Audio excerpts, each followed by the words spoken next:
There are also convergence issues with respect to softening behavior. So when your material starts to have a softening behavior, you have a lower and lower resistance if you load the material. So it's characterized by a negative tangent. So whenever you have this kind of softening behavior, it's always very unstable. The system is always unstable. You have a negative slope. This is often the case where viscous regularization is needed. When we use viscosity, we are controlling the speed of change of a variable. So here, dVr means the viscous regularized damage variable. And we set a certain time parameter, eta, to control how fast damage grows. Let's write it in a different format. Dot dVr equals to dVr at t plus delta t minus dVr at time t divided by delta t. Now I shift delta t to the right, and I would get delta t divided by eta, which is my viscous parameter. It has a unit of time. And then d at now my current time, t plus delta t, minus the dVr at the previous time. I shift the dVrt to the right. I have an expression for my current viscous regularized damage variable.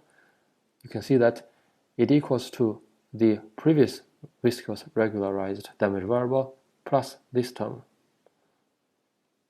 Given a certain viscous parameter, which is a time parameter, if my delta t, which is my time increment, is very small, then the contribution of this part becomes very small. And this is where the actual damage variable contributes. So if this delta t becomes small compared to your eta, then this part becomes quite small, and you are effectively forcing the current viscous regularized damage variable to be similar to the previous one. So in this way, you are controlling how fast this damage variable grows. Of course, you don't want to set this to be too big.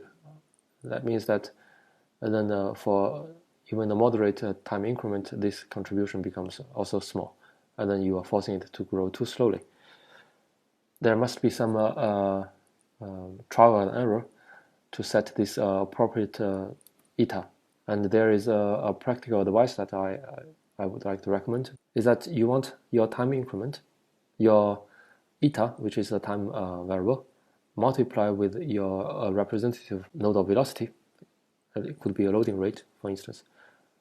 The product of these two gives you displacement. So you want this representative displacement increment to be small compared to delta zero. So delta zero is the smallest length parameter in your cohesive law. The rationale is that if your representative displacement increment is larger than delta zero, then you could have overshoot of your peak strength predicted with viscous regularization.